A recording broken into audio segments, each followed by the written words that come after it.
To our new listeners, welcome. To our old listeners, welcome back. Another episode of Magical Education awaits you, but first we would like to say a few words. Nitwit, blubber, oddment, tweak. Podcast 9 3/4 topic of the week is What If Neville Was the Chosen One? Part 6.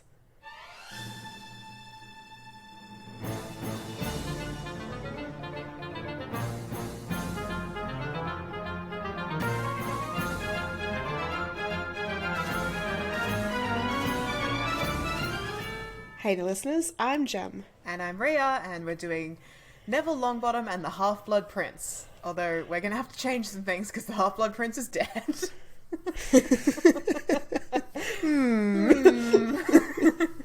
I think first, before we should get into this, we should really wrap up how Umbridge's story would have ended in the last book. Yeah, because we've got to figure out who's going to be the Defense Against the Dark Arts teacher this time. Last time, we just sort of left Umbridge hanging. Yeah. She was distracted by Fred and George's distraction, and then never went into the forest, never got torn apart by centaurs or whatever happened to her. Yeah. I also kind of forgot that Remus Lupin was still the Care of Magical Creatures teacher. We got to assume that she got rid of him. She would have hated him. He's a werewolf. Oh, yeah, he's a werewolf. I would like to say Umbridge gets fired because of all of the injustices that she did. Mm-hmm. Like, fired from her job at the Ministry. But I don't know if that's the case, because she didn't get fired in canon, she kept her job. She definitely gets demoted from High Inquisitor. She gets taken out of Hogwarts, because we know that Voldemort's back, Fudge has lost his reputation, he's no longer Minister, Dumbledore's reinstated in the school, so Umbridge is out. That all happens. She's definitely fired from her teaching position, and all of the teachers she tried to fire were reinstated. Yeah. Including Remus Lupin in our version. And Lily. And Lily, I guess. Mm-hmm. Lily, McGonagall, Hagrid, everybody's back who she chased out of the school. Mm-hmm. But, yeah, I think she keeps her job at the Ministry, but I think she gets seriously demoted. I was going to say, like, oh, maybe Gran can sort of try and pull some strings, but Gran died. So, she did. Nope. R.I.P. Yeah. She's gone now. So, okay, to start off with, before we get too far into, like, Neville and what's going on with him. So, this book, before it gets started, Dumbledore goes off Horcrux hunting and he finds the ring and he pulls it out and it's got a curse on it and he puts it on and then he starts dying. Yes. And he calls Snape for help. Who does he call for help in our version? Surely Lily? Lily, I guess?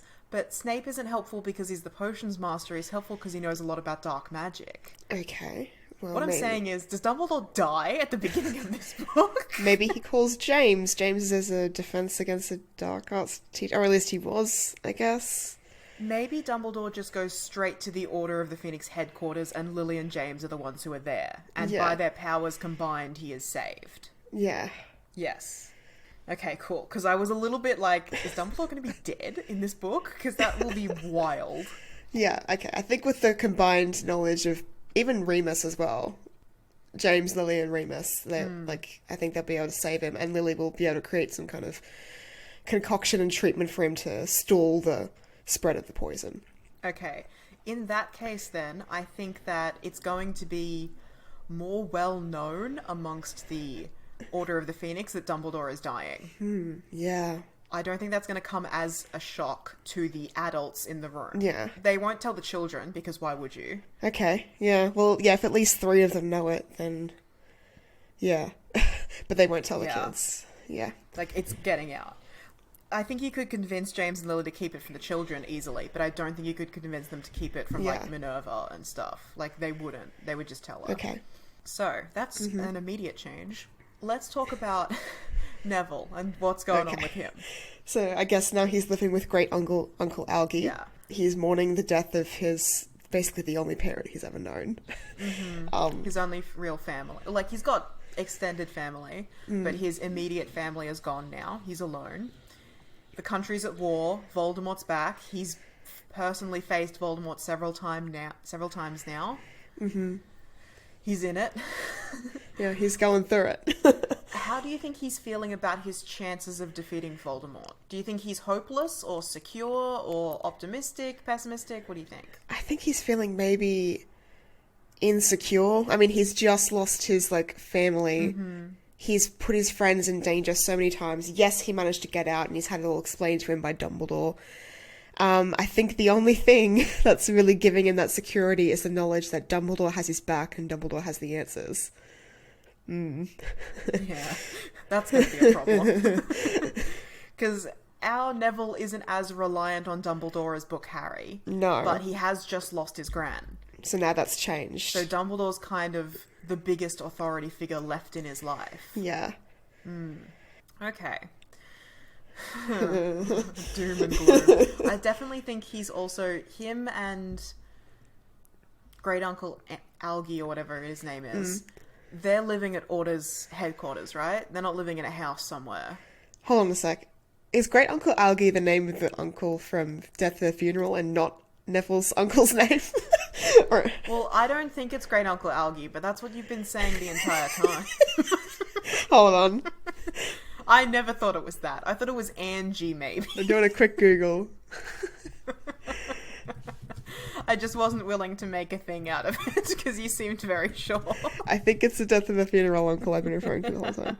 That's great. Sorry, listeners. No, it is. It's Algie Longbottom. I stand Really? corrected. I was right. Yep. Alright, I can suck shit and die then because I was wrong. Okay, sorry, what was your question? I got completely distracted. Are they living at the Order's headquarters?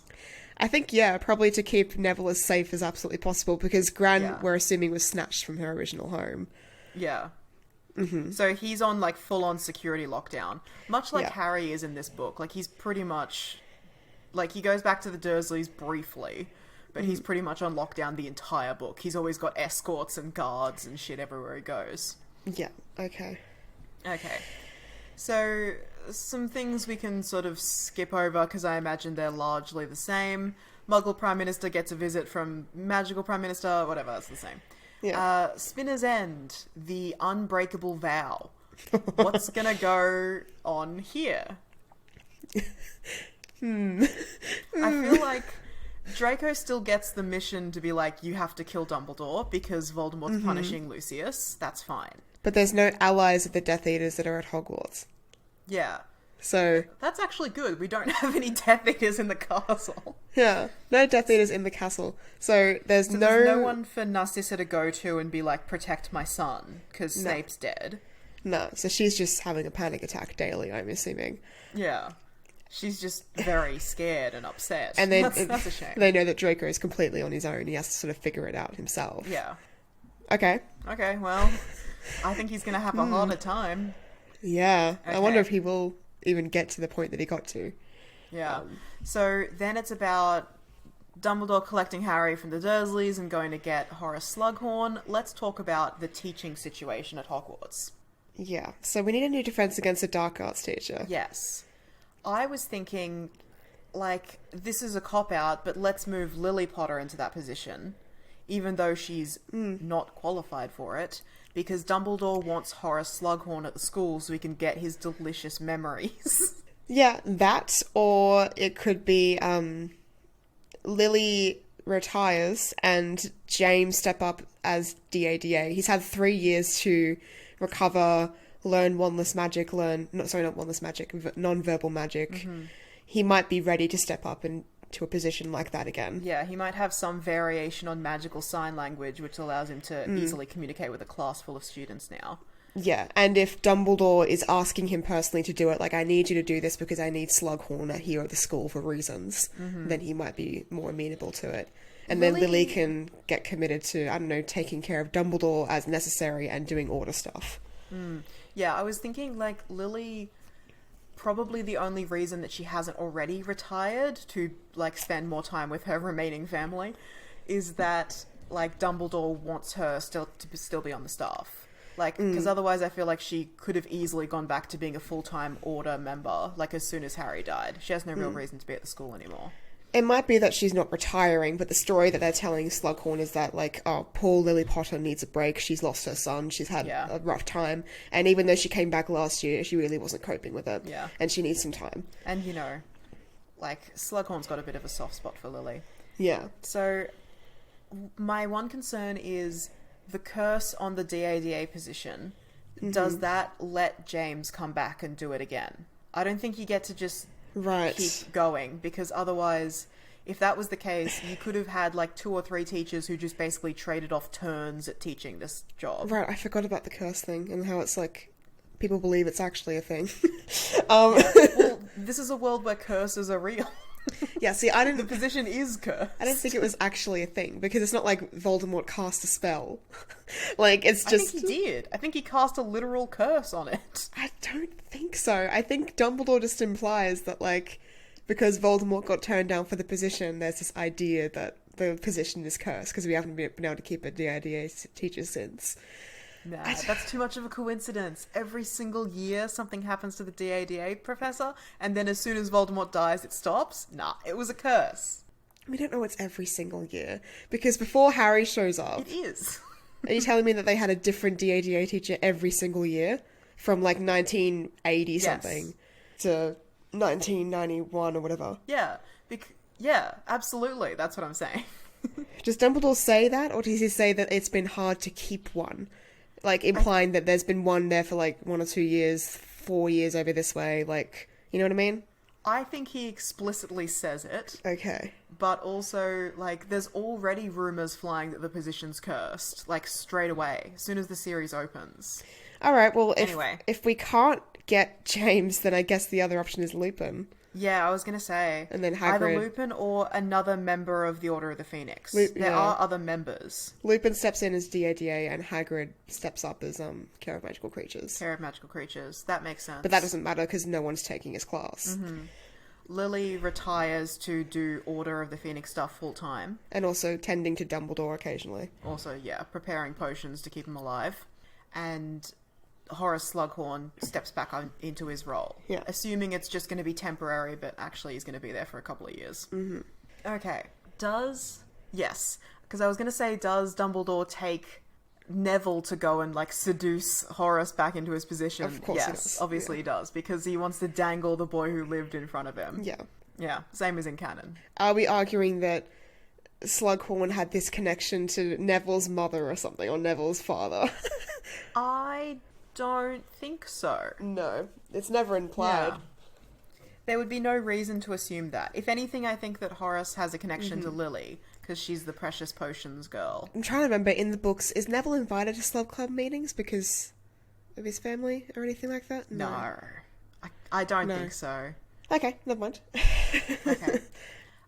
Then it's like Harry chilling out at the Burrow with the Weasleys. That wouldn't be happening. No. If the Weasleys are anywhere, they're staying at Order headquarters. Mm-hmm. Potter House. Yeah.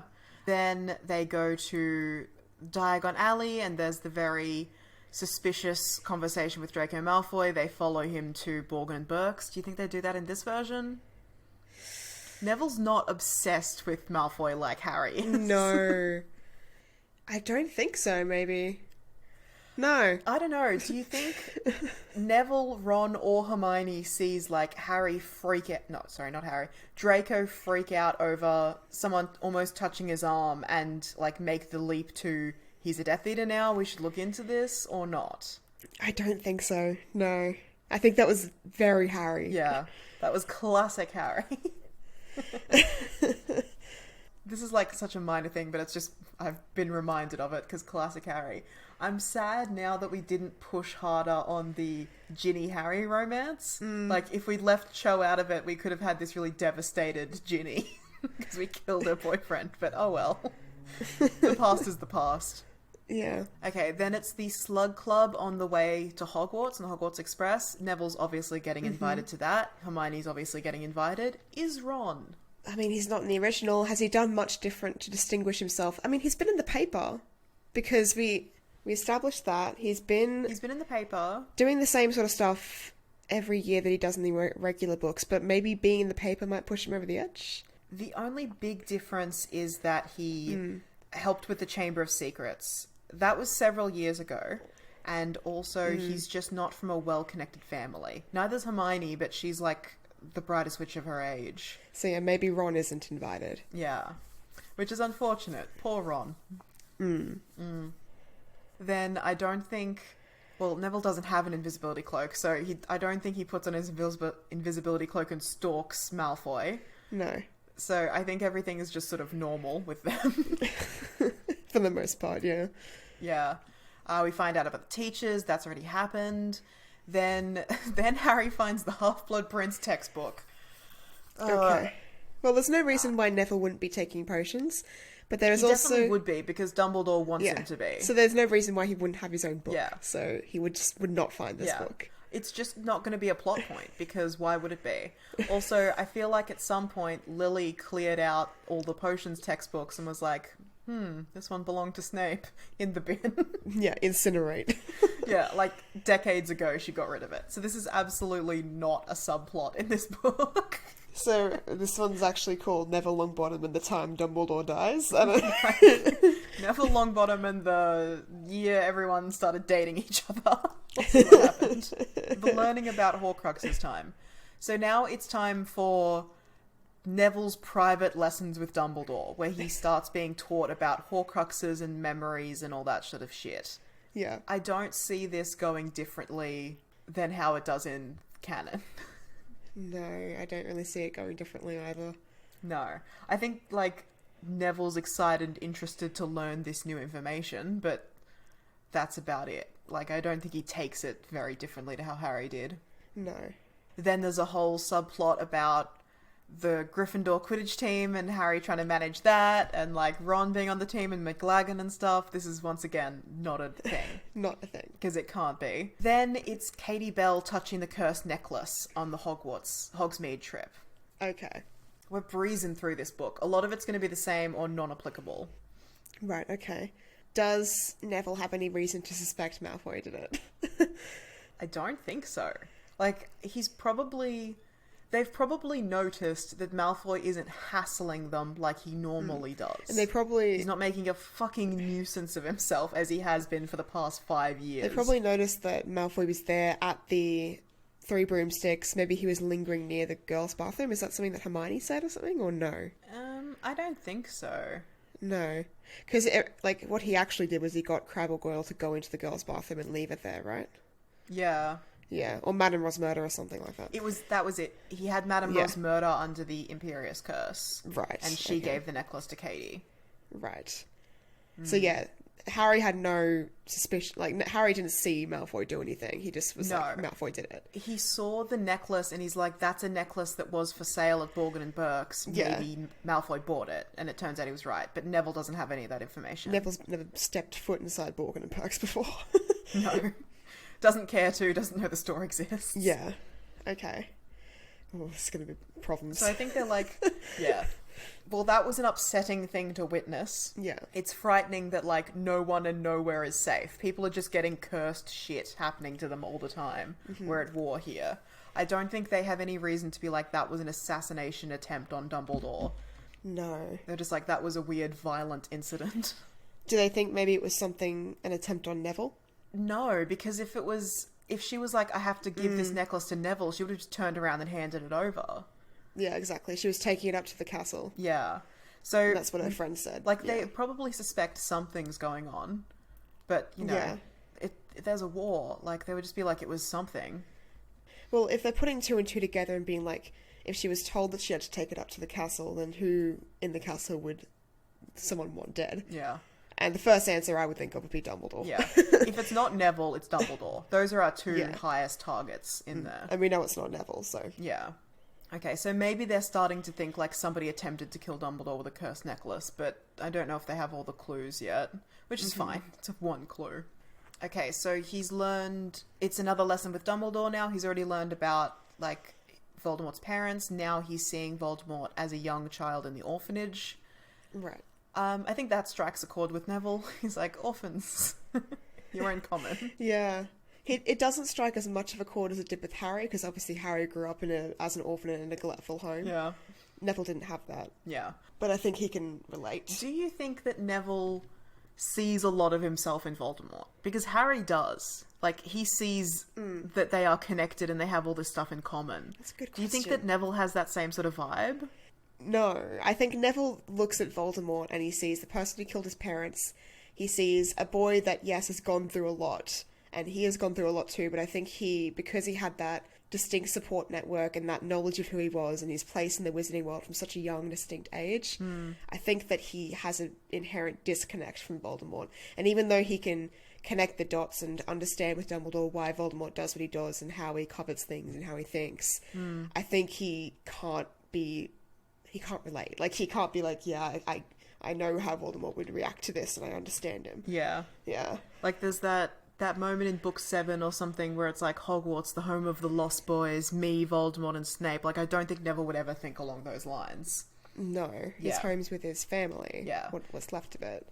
Yeah. He doesn't have that same sort of empathy for Voldemort that Harry seems to have at certain moments, even though, of course, Harry still hates him. Yeah, which is, of course, a distinct disadvantage, because that's not gonna help him later on. This is where we start to get into the love life section of this book. So it's the moment of, like, Ron teasing Hermione about being part of the Slug Club, and then Hermione's like, well, I was going to invite you, and they have that massive fight. Okay. Let me just run through the things that happen, and then we'll talk about how they're different. Harry's setting up the Quidditch team. Harry and Ron see Dean and Ginny kissing. Harry's jealous of that. There's various, like, things going on about, like, Harry's reminiscing on his relationship with Cho. Hermione kissed Victor Crumb. Like, those sorts of things are revealed. Harry realizes that he's fallen in love with Ginny. Then Harry pretends to slip Ron the Felix Felicius in the Quidditch match. Ron plays really well. And then after the match, Ron and Hermione have a big fight, and Ron hooks up with Lavender Brown. Then Ron and Hermione have an even worse fight. So that's all of the relationship drama that's going on in the canon series. Our series is going to have a different take on a lot of this, I think. Okay, so in our series, we remove the Quidditch factor. So do we even encounter Cormac McLaggen? I think Ron knows him. I think Ron's probably still on the Quidditch team. Oh, yeah. Because that's, like, a pursuit of his. I think Ginny's on the Quidditch team. I don't think Neville and Hermione are. No. Why would they be? No. So in that case, Cormac McLaggen might still be interested in Hermione because that was just something that he expressed outside of Quidditch. Yeah. And Ron would be aware of that. Okay. We did establish that Ron took Lavender Brown to the Yule Ball. Yes. So I think if Ron's being kind of a dick about the Slug Club, and Hermione's like, well, I was going to invite you, but now I won't. Do you think that's like... that seems like it's something that would still happen. Or are you still pushing for Hermione's more interested in Neville than she is in Ron? I think it could be that she's sided towards Ron. We know that she has a pattern of people she likes, and it's Quidditch boys. And Ron, now being on the Quidditch team... Yeah. I think, you know... and also lots of other extraneous reasons. But yeah, I think Neville's definitely taken a darker turn in recent years and isn't the same boy that she might have known when she was younger. So she might be more interested in That's Ron. what I was thinking. I think that Hermione and Neville had something a bit flirtatious when they were younger, but in 5th year onwards, Neville... like, things got darker after Harry died, and Neville went through the fucking ringer last year with his various Voldemort problems, and I just think that romance wasn't a priority for him, and, like, what he had with Hermione sort of collapsed in on itself. Yeah. And she's moved on. Yeah. That's sad. So I think, Hermione and Ron can sort of have a flirtatious thing going on. I've got no problem with Dean and Ginny hooking up. Yep, no. I am sad that we didn't put Ginny and Harry together younger. That would have been a good move by us, but we failed. Too late. Too late. So, is Neville interested in anyone? I mean, we don't know that Neville still doesn't have a thing for Hermione, even though, like, romance has been put on hold, but when Ron and Hermione maybe start becoming more flirtatious, and does Hermione try and make Ron jealous by asking out Cormac, or does she try and make Ron jealous by asking out Neville? I don't feel like she would use Neville like that. No. That's too cruel. No, she wouldn't use that. Like, she only does it to Cormac and she doesn't give a shit about him. Yeah. So if all that starts going on, maybe Neville feels odd about it. Maybe he knows that he and Hermione wouldn't work, but he still feels bad about it because he's like, you know, I've liked Hermione for years, and this is, like, weird. Yeah. I still want to push Neville and Luna because I love that. Yeah. I like how Luna is, like, weird and chill and, like, strange about death. I think that Neville might find a lot of comfort for the grief that he's dealing with at the moment through Luna and the way that she's so chill about everything. And I could see that too if, like, Neville needs to bring someone to the Slug Club thing and there's no one else because Hermione's in this entanglement and Ginny's going out with Dean. He might just be like, all right, I'll bring Luna. Yeah, the exact same move that Harry makes, like, I'll bring Luna. And then maybe that's when things go from friendship to, oh, I think I might actually have feelings for this girl. Yeah. Awkward. Yeah. Okay, cool. Well, I'm glad I've put us on the love bottom plane. Love bottom train, I should say. That was my plan from the very beginning. I know.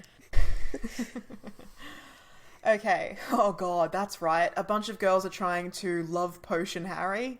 Surely that's something that's still happening. Yeah, well, it's established Harry got hot in 6th year. Mm-hmm. When did Neville get hot? Was that 7th year? If we're going by movies, yes. When did Neville get hot? I can't remember Neville in the movies. Well, obviously, for the movie canon, it wasn't that Neville's character got hot, it's that Matthew Lewis grew up into his looks. But he still had to... Matthew Lewis He still got had hot. to wear the fake teeth and, like, the fake belly and stuff like that when he was playing Neville. So it's never actually... Yeah. Neville never actually gets hot. It's just he gets more confident and he becomes more of a leader and more in his own skin. Confidence is hot. Leadership is hot. Yeah, I'd say confidence is hot, leadership is hot. He's got this dark edge to him now because he's been through all this stuff. Mm-hmm. Brooding hero type thing. I think people are still definitely into him. Honestly, like, this is going to be bad, but I think Neville could be the ugliest man on the planet, but he's the chosen one and the boy who lived. People are going to still be interested. Oh, 100%. Yeah. No doubt. Also, one more thing that I meant to bring up, but I totally forgot to. I think the DA continues in book 6 in our Fascinating. canon. Yeah. And that might just be like a change that I wanted to continue in the original, but like, I feel like Harry was always a little bit uncomfortable with his role as leader and teacher, and when it's like, oh, well, we don't have to do it anymore because we've got a competent Defense Against the Dark Arts teacher now. I feel like the club was always a combination of Ron, Hermione, Neville, like everyone was sort of taking turns to lead and command it. I don't think it was purely a Neville thing. But even if it was, we know that in canon, Neville becomes a teacher. Like, he's interested in teaching. Yeah, that's true. So... Yeah, it might not be his area of expertise, but it is something that he's, like, interested in at least. Mm-hmm. Neville leans more into the teacher side of it. We're now retconning back into last year. Yeah. So I feel like with the loss of Harry and, like, how much more seriously our Neville is taking things... I feel like we're ragging on Harry a lot. Sorry, Harry. You do fine, but you're just kind of oblivious. I feel like he would have kept that going into 6th year. It's like, it's not really about, like, studying and passing exams. It's about we need to be as prepared as we can be for what's happening all around us. And I think a big part of that, too, is losing his gran. His gran was always trying to prepare him for the war that was coming, and now that he can't do that with her anymore, I think that that's something that he'd want to pass on and pay forward now that she's gone. Yeah. So I think, like, Potter's army continues in book 6. Yeah. Okay. But it doesn't have to be secret now. They can just practice. Yeah. So now it's the slug party. I feel like this goes largely the same. Hermione takes Cormac McLaggen, as we've said. Ron isn't there. Neville and Luna go. This is the part where Harry overhears Snape offering to help Malfoy with his task and mentioning the unbreakable vow. None of this happens. Is Malfoy I think Malfoy gets dragged. Yeah. Malfoy gets dragged to the party and is like, Filch's like, this guy was sneaking around. But that's just sort of the end of it. Neville's like not following him anywhere. Who's the head of Slytherin House now? Slughorn? Slughorn? Who was the head of Slytherin House before? Because we didn't have a Snape. Another random teacher, I guess. Yeah, one of the other teachers. Professor Sinestra. No. Someone who was maybe a Slytherin. I don't know. No one who's at this party, I guess. Then it's Christmas. It's just basically Christmas at the Burrow. Everyone's trying to do things. The only notable thing is that Rufus Scrimgeour visits the Burrow and tries to talk Harry into publicly endorsing the Ministry. Right. So I feel like Neville is in lockdown at the Order of the Phoenix headquarters for Christmas. It is a very frosty Christmas. So I don't think that that the Minister of Magic can just sort of show up. No. Because he doesn't have Percy there to let him into the Burrow, and it's not the Burrow anyway, so I don't think he knows where Neville is and can access him. Yeah, so doesn't happen, I guess. Yeah. Maybe Rufus Scrimgeour tries to do it during school or something like that. I feel like he wants to. He wants to try and ambush Neville in a public place, but I don't think Neville is going into public places without a guard around him. Mm-hmm. And hasn't been for some time now. Maybe at a Hogsmeade trip he tries to do it. Yeah, very true. Scrimgeour might try to go through Dumbledore and be like, I would like to request a meeting with Neville, but I think Dumbledore would just block that immediately. Scene. And, like, yeah, not even mention it to Neville, like it's not even a thing. Yeah. If Rufus Scrimgeour did manage to successfully corner Neville at Hogsmeade or something, how would the conversation go anyway? Similar to Harry, or less aggro but still same energy? Yeah, definitely less aggro but similar energy, I think. Yeah. I don't know if if Neville would call himself Dumbledore's man through and through. Like, I don't think he has that same loyalty to Dumbledore. No. I feel like he'd just be like, there is no cell in my body. No, they don't believe in cells. There is no bone in my body that is going to endorse the institution that did what it did to Hogwarts last year and resulted in the death of my grandmother. I'm sorry. Like, yeah. Good day. Yeah, basically. I think our Neville is a little bit wiser and more political. So I feel like he can see, like, the machinations that Scrimgeour's trying to pull on him. Like, Harry could, and he's got none of this. Yeah. So he's just like, he's also been raised to be like polite and courteous to the members of the public. I think he's just like, yeah, nice try, but good day, sir. Yeah. Blah, blah, blah. A lot of Harry like pushing his Malfoy's a Death Eater theory. That's not a big deal. Not happening. Yeah. That's very concerning. Okay, so this is the point at which Dumbledore shows Harry the altered memory. Right. And says, I've got a mission for you, get this memory out of Slughorn. I feel like Neville takes this a lot more seriously than Harry does. And I feel like he's better at it. Okay. Well, yeah, we've established that he's a bit more polite and socially savvy. So he might be more better at sort of convincing Slughorn to be amenable to what he's saying. That being said, I think he would still need to use some sort of deception or subterfuge to get through. Oh, absolutely. Harry's big plan of, hey, Professor, can you tell me about Horcruxes? And then completely dropping the subject and never bringing it up again. No good. Does Neville have the Felix Felicis? Like, is he the best potioneer in the class, or does Hermione win the Felix Felicis? Hermione wins it. Absolutely, she wins it. Yeah, so that's fine then, because Hermione would lend the Felix Felicis to the course. That's fine. Yeah. Because Hermione was the one who was pushing Harry to use the Felix Felicis to get the memory from Slughorn. Yeah. So if anything, I think that just happens a lot earlier. Because she's like, I've solved it. I've got the solution. Alright, easy. So he gets the memory using the Felix Felicis. Is there an Aragog's funeral Hagrid thing, or not really? Not really. Not Neville's never met Aragog. Yeah, how shocking. That would be crazy. Remember when we, like, so desperately were like, why would they follow the spiders? We just couldn't figure out a way. So they just didn't. They just didn't.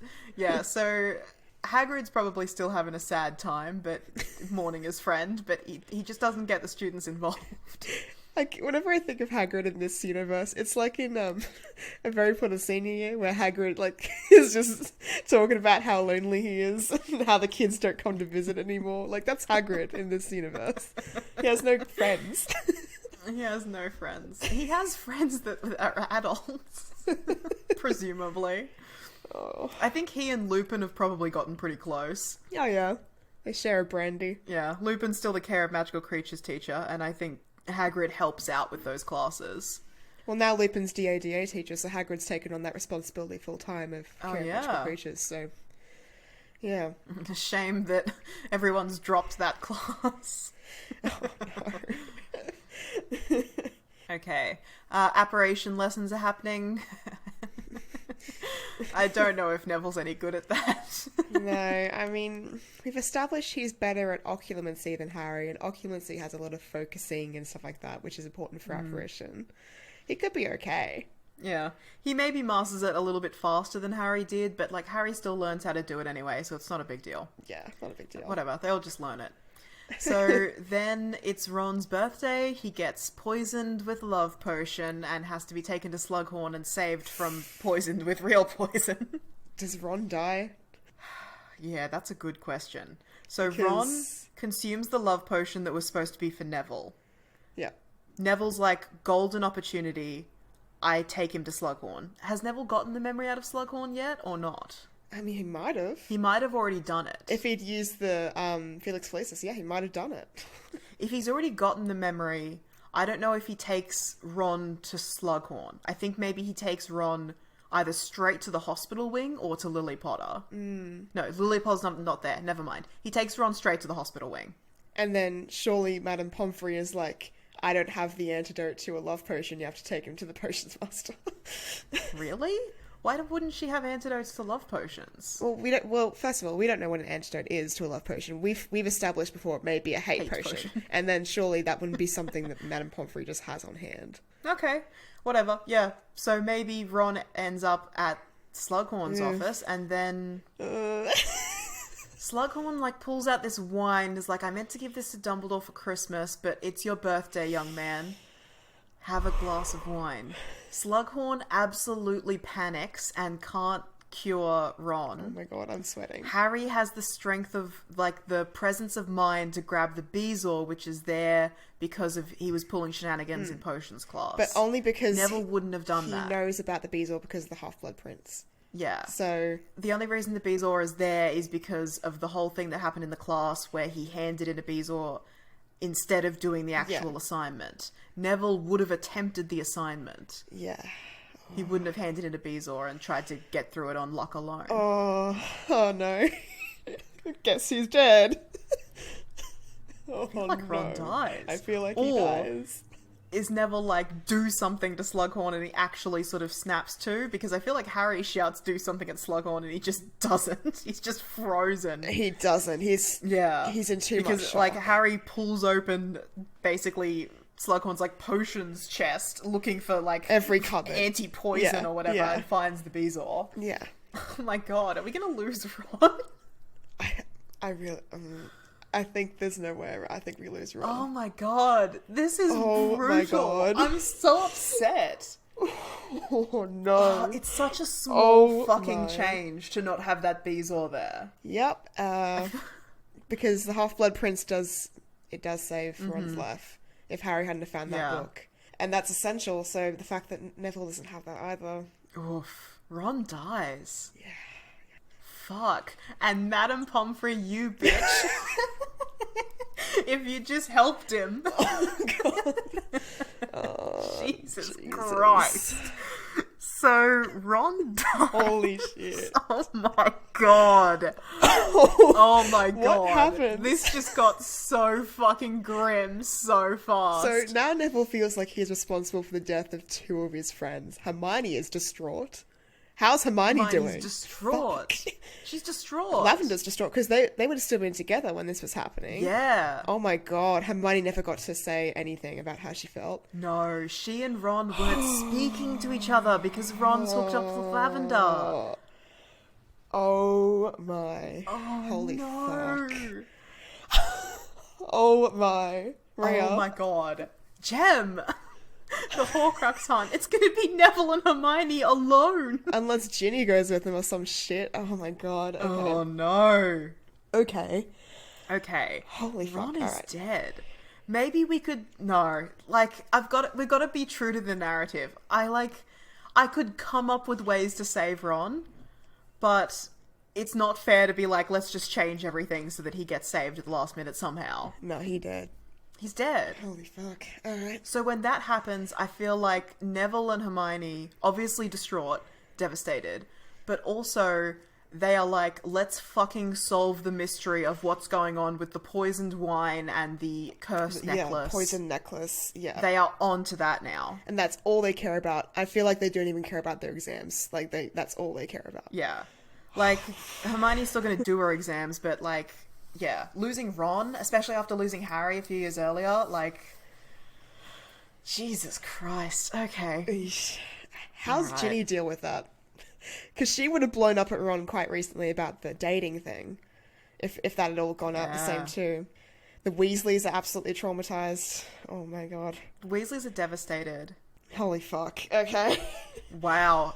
God, we just killed Ron in the middle of book 6. Wild. Absolutely wild. Okay.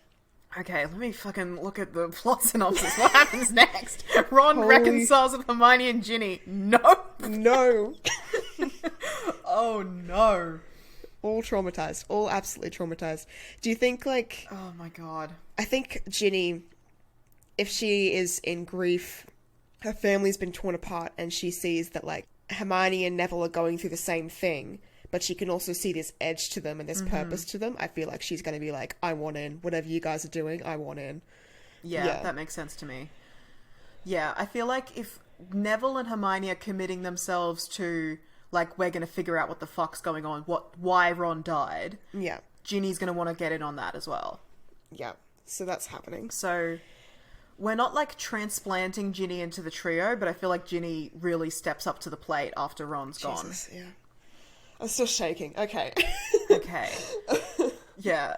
The next thing that happens is, like, a very light-hearted Quidditch match where Luna is commentating. None of them. They don't care about that. I feel like that's cancelled because obviously Ron's just died. They don't have the Quidditch match. Yeah. They don't have the team there because Ginny's in mourning. Ron's No. dead.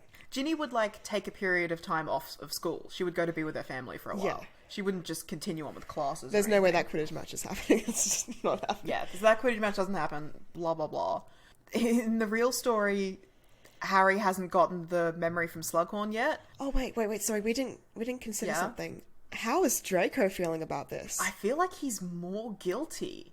Like, he doesn't like Ron. Yeah, I feel like he's fucking terrified. Yeah. He doesn't like Ron. He hates Ron. And maybe he's joked a few times like, oh, I wish Ron fucking died, blood traitor, whatever. Yeah. But he knows exactly what happened because Mm-hmm. he would have heard the story and he knows like, oh, that was my wine. I didn't do the Imperius well enough to get Dumbledore, and this, because of my actions, now Ron is dead. Yeah. Like, that's got to do something to I you. feel like the fact that he is directly responsible for the death of, like, someone that he's known for 6 years. Yeah. Like, not someone that he likes, but someone that he's known and, like, has seen his face every day at school for 6 years. I feel like that has wrecked him. Like, he thought he was all confident and, like, oh yeah, I'm gonna win the Dark Lord's favor, I'm gonna kill Dumbledore, and, like, any of that is gone. Now he's just terrified. This has completely sobered him, and now he's acting out even more desperately, perhaps. Yeah.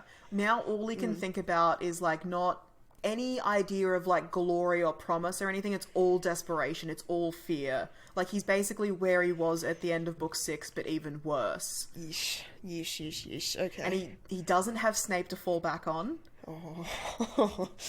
Oh, yeah. We're going to have to talk about what happens at the end of book 6. Okay, we'll get there. Because if he's in that mindset, how successful is he going to be with this vanishing cabinet thing that he's trying to do?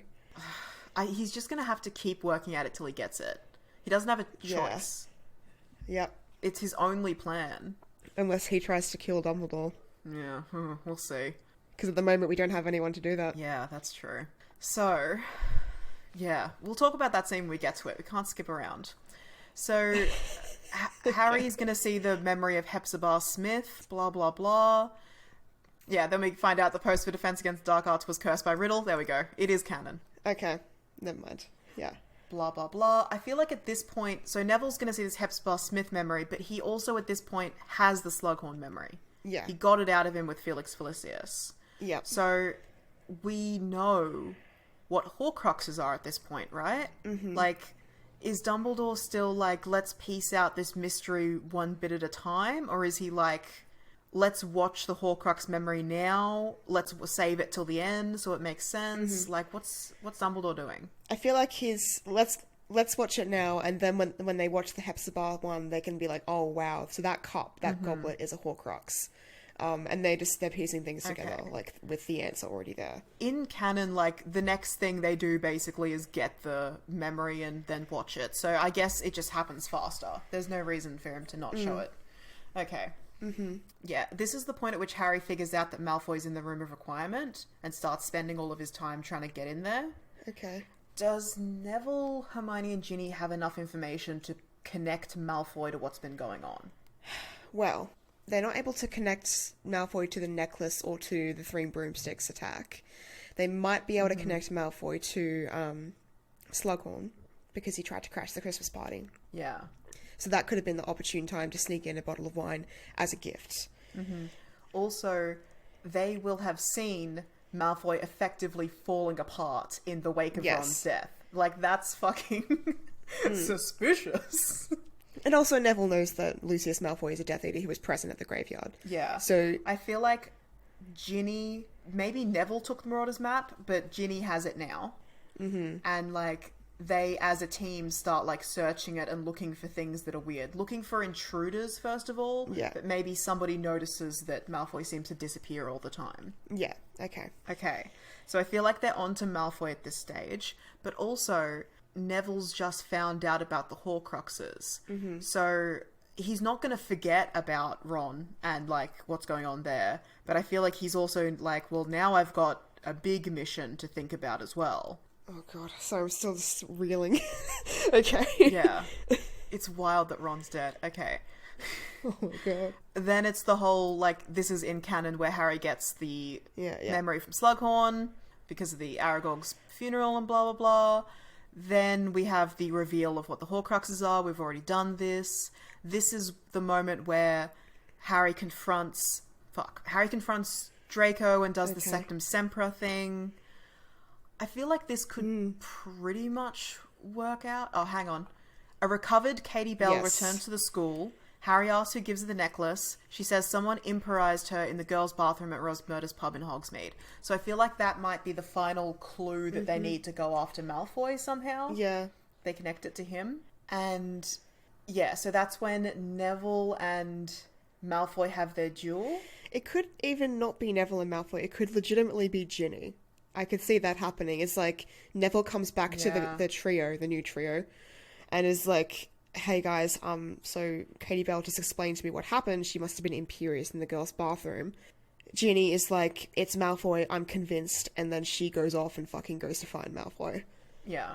I feel like Ginny wins that duel. Mm-hmm. Oh yeah, Malfoy's a wreck. He probably tries to Cruciatus her. She doesn't use Sectum Sempra because they don't know that spell exists. But she used some kind of spell to stun him or wound him or something. So they have a terrible duel until somebody comes along to intervene, because it's not Snape. It will just be another teacher who comes along to probably Remus. end that duel. Yeah.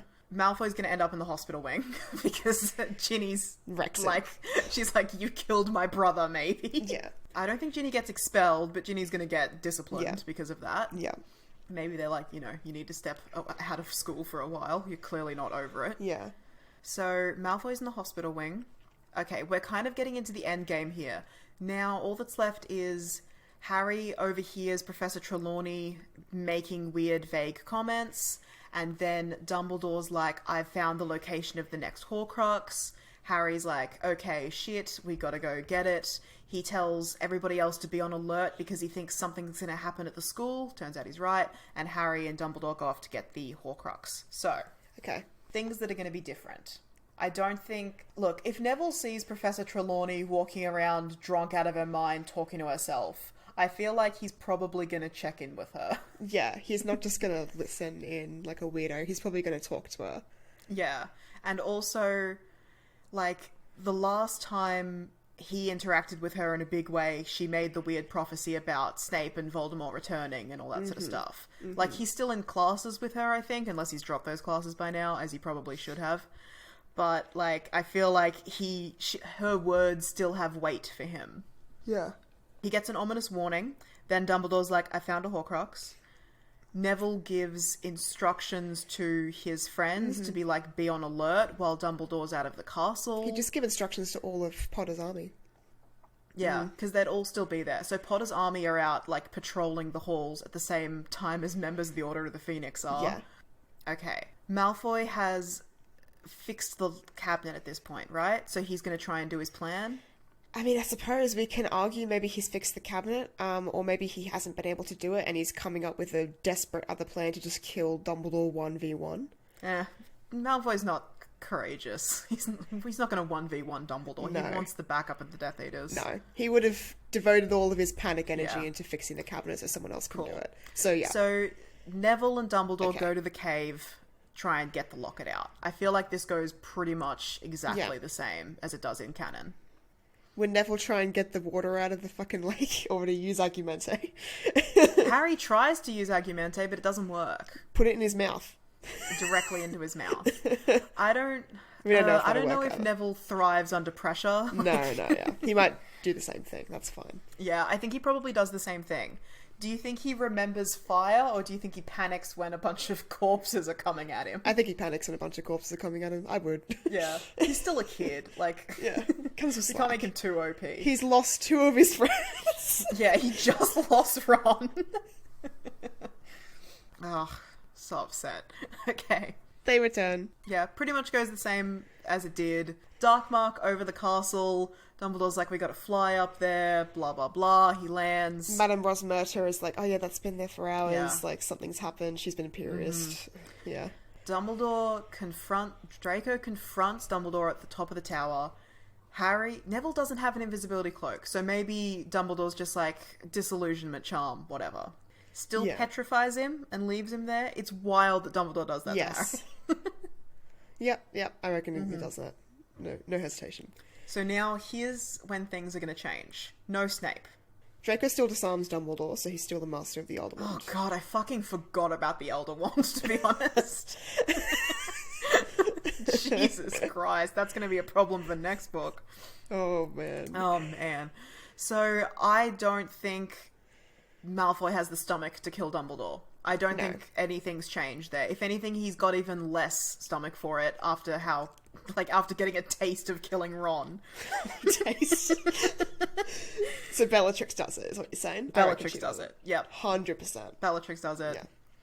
Yeah. It's wild now that, like, in the original canon, Neville has big reason to hate Bellatrix, and now he's got the same thing again. Not as much, but, you know. Fate. 'Twas always intended. Okay, yeah, so Bellatrix kills Dumbledore, Death Eaters flee the tower, Neville goes after them, tries to stop them, can't. Okay, is anything different? Bellatrix would still have her loyalty. She would not try and kill Neville. She'd probably just play with him a bit and then leave. Yeah. Oh, she'd torture him a bit, because of course she would. Like, Snape didn't want to torture Harry, but Bellatrix wants to torture everyone. Yeah. So he's going to get crucioed a bit. Brutal. Oh, man. Yeah. Oh, so grim. I know. Oh, God. There's no, like, reveal of I'm the Half-Blood Prince, because who gives a fuck? That doesn't apply. Does Bill still get mutilated by Fenrir Greyback? I think so. There's no reason to think he wouldn't. Unless he wasn't there because he was too busy mourning Ron, but I think he would probably be there. I think all the Weasleys would be there. Maybe Percy I think as all well. of them were there. Yeah. Yeah. Ugh, rough. It's the sad Phoenix song, the memorial for Dumbledore with everyone raising their wands. I don't know if that happens in canon, but whatever. It's too beautiful. Yeah. Okay. Tonks reveals her love for Lupin. Let's just say that doesn't happen in our version. It doesn't happen. Actually, yeah, when you actually look at all the report facts of Neville being the chosen one, that actually doesn't happen. Yeah. Look, when Neville's the chosen one, Tonks moves on with her life. Lupin was in love with Sirius. He's not chasing after Tonks. Yeah, exactly. Okay. Plans for Dumbledore's funeral. McGonagall's like, tell me about what you and Dumbledore were doing. I don't think Neville tells her. Why wouldn't he? Well, Harry didn't. But Harry's Dumbledore's man through and through. We've established Neville is not. Okay. But I feel like Neville's clever, and he's like, the more people know about the Horcruxes, the more likely it is that the information gets leaked to Voldemort. And as soon as Voldemort knows what we're doing, we're fucked. Yeah, so fair enough. He wouldn't do it for that reason. Yeah. Okay. So, Dumbledore's funeral, very sad. Hermione's like, I'm with you no matter what. Are we going to involve Ginny or Luna on this journey to deal with the Horcruxes? It's going to be Ginny. Ginny's the one that's coming on the journey. I was thinking maybe both of them. I don't think Luna's coming. Because... Why would she? Okay. Well, I was hoping that Neville and Luna were a bit closer this time, because the DA kept going the entire time. Yeah. And I pushed for them to be dating since midway through this year. Yeah. But, like, Harry and Ginny are dating. They have a arguably longer relationship and connection, and Harry doesn't bring Ginny. Yeah, fair enough. But now if Ginny stepped up to the plate to, like, avenge her brother and she's gotten involved in Horcruxes and stuff, yeah, I feel like she'd come. I feel like Neville is like, he wants to tell someone more than just Hermione. If it's just him and Hermione, like, I don't know, it just feels like it's not enough. Like, you need more people, because if only like one or two people know this secret, if anything happens to them, it's over. I feel like they couldn't not tell Ginny, because she would have suspected something and come after them and demanded the truth. And if they tried to hide it from her, she would have just been like, I can't believe you're fucking doing this to me. I know. And like Ginny was involved in like, let's get justice for Ron's death. The fact that the Horcrux things was happening at the same time, I feel like she just got involved. Yeah. Yeah, I feel like Hermione and Neville weren't really in the practice of keeping a lot of secrets in the wake of losing Ron. Yeah. So, new trio. So Ginny's part of the Horcrux hunt. New trio. Okay. So Luna gets left behind again. Damn. I was trying to save her from getting kidnapped, but that's not going to happen. Does Neville break up with Luna, or is he not like that? I don't think he breaks up with her. No, because Luna has a more accustomed feeling of, like, acknowledgement of death. So Neville probably has the idea of, like, I'm not looking out alive. He's like, I'm here for a short time, not a long time. Good time, not a long time. He's not here for a good time. Okay. Here for a bad time. Here for a bad time and not a long time. I feel like Neville basically says, like, with Dumbledore gone... Yeah. It's me now. It's just me and Voldemort. We're in the end game. Like, I've got something that I have to do, and I have to go away to do it. Yeah. And Luna's like, okay. Okay, you have to go away, and I'm going to continue loving you. Yeah. Like, no matter what happens, no matter how this ends, like, I love you, and I'm here for you. And even if I can't be there for you physically, I'm there for you. Yeah. I don't feel like they break up, because there's no, like, if I'm not coming back from this, you have my permission to move on with a new guy. Like, none of that needs to be fucking established. No. It's like, we're gonna see each other at the end of this, or I'll be dead and we won't see each other at the end of this. Like, yeah. And I feel like if anyone is going to be amenable to that conversation and really sort of sensitive to that, it's Luna. Yeah. Okay. Fuck.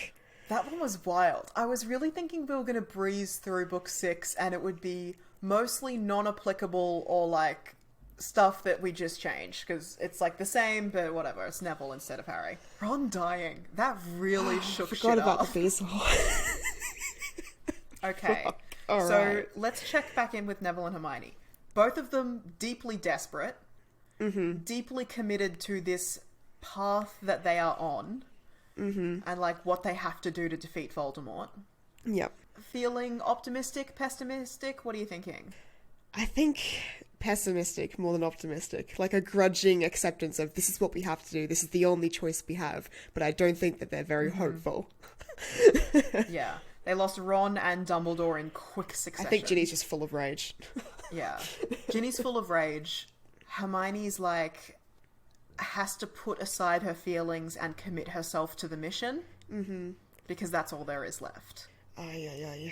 Okay. And I feel like Neville is like I said, he's like, this is it. This is the end game. Like, this is what I've been waiting for, told to expect, prepared for my entire life. Big and Voldemort, this is it.